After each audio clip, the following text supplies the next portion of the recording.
दोस्त,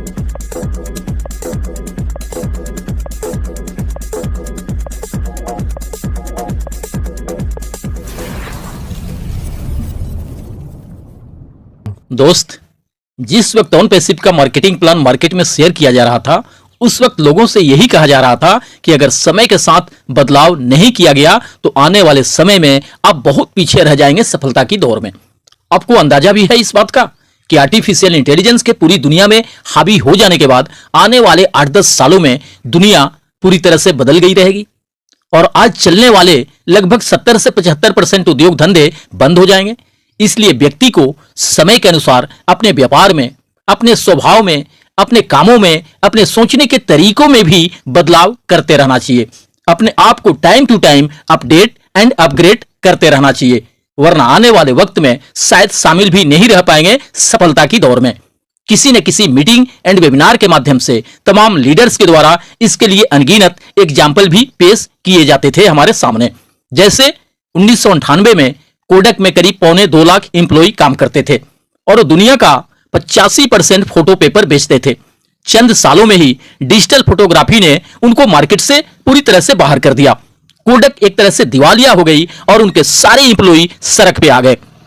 HMT घड़ी, Dyanora TV, Murphy radio, Nokia mobile, राजदूत बाइक, एम्बास्टर कार, ये सभी के सभी अपने आप को समय के अनुसार अपडेट एंड अपग्रेड नहीं कर पाए, जिसके कारण इन्हें सफलता के दौर से बाहर होना पड़ा। जबकि इन सभी के गुणवत्ता में कोई भी कमी नहीं थी। वे अपने जमाने के बादशाह थे, फिर भी उन्हें मार्केट से बाहर हो जाना पड़ा क्योंकि उन्होंने समय के साथ बदलाव नहीं किया। उबर सिर्फ एक सॉफ्टवेयर है, उनकी अपनी खुद की एक भी कार नहीं है। इसके बावजूद भी वह दुनिया की सबसे बड़ी टैक्सी कंपनी है। एयरबीएनबी दुनिया की सबसे बड़ी होटल कंपनी है, जबकि उनके पास खुद का एक भी होटल नहीं है। पेटीएम, ओला, कैब्स, ओयो रूम्स जैसे अनेकों उदाहरण हैं।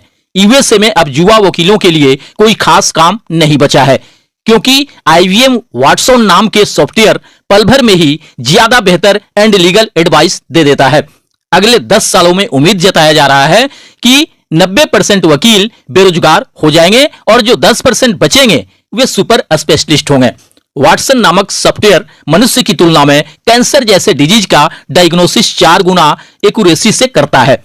2030 तक कंप्यूटर मनुष्य से ज्यादा इंटेलिजेंट हो जाएगा। अगले 10 सालों में दुनिया भर की सड़कों से 90% कारें गायब हो जाएंगी।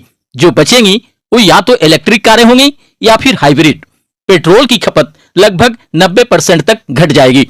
सारे अरब देश दिवालिया हो जाएंगे अगर समय के अनुसार उन्होंने बदलाव नहीं किया अपने आप में। आप उबर जैसे एक सॉफ्टवेयर से कार मंगाएंगे और कुछ ही क्षणों में एक ड्राइवरलेस कार आपके दरवाजे पे खड़ी होगी। उसे यदि आप किसी के साथ शेयर कर लेंगे तो राइड आपकी बाइक से भी सस्ती पड़ेगी। कारों के ड्राइवरलेस होने के कारण 99% एक्सीडेंट होने बंद हो जाएंगे। इससे क्या होगा कि कार इंश्योरेंस नामक धंधा लगभग बंद हो जाएगा या बहुत कम हो जाएगा। कार ड्राइवर जैसा धंधा कोई शायद ही बचेगा धरती पर।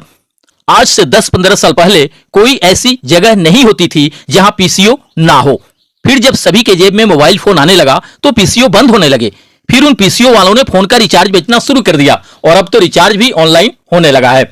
आपने कभी ध्यान दिया है आजकल मार्केट में मोबाइल फोन की sales service, recharge, accessories, repair, maintenance की दुकानें तेजी से खुलते जा रही हैं। अब पैसे का लेन देन भी बदल रहा है। अब सब पेटीएम से हो जाता है। अब तो लोग ट्रेन तक के टिकट भी अपने फोन से बुक करने लगे हैं। करेंसी नोट की जगह पहले प्लास्टिक मनी ने ली और अब तो धीरे धीरे करके सारा लेन देन डिजिटल होने लगा है। इसलिए दुनिया काफी तेजी से बदल रही है। अगर आपने भी समय के साथ नहीं बदला अपने आप को तो निश्चित है कि आप बहुत पीछे छूट जाएंगे सफलता की दौड़ में। अगर सफलता की दौड़ में बने रहना चाहते हैं तो अपनी आंख कान खुले रखिए और समय के साथ बदलने की तैयारी करें। अब चूंकि ऐसा कोई अपॉर्चुनिटी था नहीं लोगों के सामने जिससे जुड़कर लोग सफलता की दौड़ लगा सकें एंड बड़ी कामयाबी हासिल कर सकें, ऐसे में ऑन पैसिव के आगमन ने लाखों लोगों को राहत का सांस दिया, एक विश्वास दिया, एक आस दिया कि इस कॉन्सेप्ट से जुड़कर हम अपने सारे सपनों को पूरे कर सकते हैं। चाहे दुनिया कितनी भी तेजी से बदले, चाहे आने वाले वक्त में कितना भी बड़ा बदलाव हो दुनिया में, इससे हमारे सफलता पर कोई आंच नहीं आने वाला। हम ऑन पैसिव के साथ डे बाय डे ग्रो करते ही जाएंगे क्योंकि आने वाले 5 साल बाद या 10 साल बाद या 20 साल बाद क्या परिवर्तन होना है दुनिया में, इसे ध्यान में रखकर ही निर्माण हो रहा है ऑन पैसिव का। ऑन पैसिव खुद एक एआई बेस्ड आईटी कंपनी है और आगे आने वाला युग जो रहने वाला है वह एआई का ही युग होगा। दुनिया के लाखों लोगों ने कुछ यही सब सुनकर और सोचकर डिसीजन लिया ऑन पैसिव को ज्वाइन करने का, फाउंडरशिप एंड सब्सक्रिप्शन लेने का। लोगों को लगा कि यही वह अपॉर्चुनिटी है जिससे जुड़कर हमारी जिंदगी बदल सकती है, हमारे सारे सपने पूरे हो सकते हैं, हमें आर्थिक आजादी मिल सकती है। लेकिन इधर कुछ दिनों से ऑन पैसिव में चल रहे गतिविधियों को देखकर अधिकतर लोगों का उत्साह थोड़ा कम होने लगा है। अब बहुत सारे लोगों को करंट सिचुएशन को देखते हुए यहां तक भी लगने लगा है कि शायद यहां कुछ भी नहीं होने वाला, कुछ भी नहीं मिलने वाला, क्योंकि सालों से लेकर आज तक सिर्फ बड़ी बड़ी बातों के अलावा यहां हकीकत में अगर देखा जाए तो कुछ भी नहीं हो सका है। यह बात सबसे अधिक परेशान किए हुए है अधिकतर फाउंडिंग मेंबर को। लोग समझ नहीं पा रहे हैं कि आखिर यहां 5-6 सालों से हो क्या रहा है, चल क्या रहा है कि ऑन पैसिव का अभी तक कोई एक भी आईटी प्रोडक्ट रन नहीं कर सका, वायरल नहीं हो सका मार्केट में, और ना ही किसी फाउंडिंग मेंबर को कोई बोनस कमीशन ही मिल सका। खैर, बोनस कमीशन की तो बात ही छोड़िए, वह तो ऑटोमेशन के थ्रू देना है कंपनी को, बट जो लोग अपने वॉलेट में आए हुए कमीशन का 8-10 महीने पहले से भी ड्रोल लगा के पे आउट मिलने की राह देख रहे हैं, वह तो ऑटोमेशन के थ्रू नहीं देना है कंपनी को। आखिर उससे रोककर क्यों रखा गया है महीनों से? भाई, वह तो एक तरह से मेहनत का कमाई है किसी का, कम से कम उसे तो समय से दे देना चाहिए था। अगर किसी ने भी अपना डायरेक्ट यूजर्स बनाया होगा तो जाहिर सी बात है कि इसके लिए उसे काफी प्रयास करना पड़ा होगा, मेहनत करना पड़ा होगा, मशक्कत करना पड़ा होगा, तब जाके उनके साथ कोई ज्वाइन किया होगा। कहा भी जाता है कि मजदूर का पसीना सूखने से पहले उसका मजदूरी मिल जाना चाहिए, इससे बहुत अधिक सुकून मिल जाता है उसे। हालांकि मजदूरी करने या मजदूर बनने के व्यू से किसी ने भी ज्वाइन नहीं किया है ऑन पैसिव को, वह तो इसलिए ज्वाइन किया है कि यहां सिर्फ फाउंडरशिप एंड सब्सक्रिप्शन ले लेने के बाद अगर हम कुछ खास नहीं भी करेंगे तो कंपनी के थ्रू ऑटोमेटिकली हमारा जिंदगी बदल जाना है, हमारे सपने पूरे हो जाने हैं, हमें फाइनेंशियली फ्रीडम मिल जाना है। बट हकीकत में अगर देखा जाए तो ऐसे ऑन पैसिव के बहुत सारे फाउंडिंग मेंबर हैं जिनकी स्थिति आज एक मजदूर से भी बदतर है।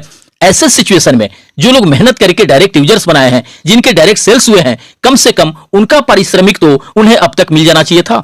और सबसे अहम बात कि पेंडिंग विड्रॉल तो कंपनी को कहीं से पैसे जनरेट करके, रेवेन्यू जनरेट करके देना नहीं है, वह पैसे तो ऑलरेडी पड़े होंगे कंपनी के पास। और ऐसा भी नहीं है कि वह सारे के सारे पैसे दे देने हैं कंपनी को, उसमें से सिर्फ 25% के लगभग ही तो देना है किसी को, 75% पैसे फिर भी रह जाएंगे कंपनी के पास।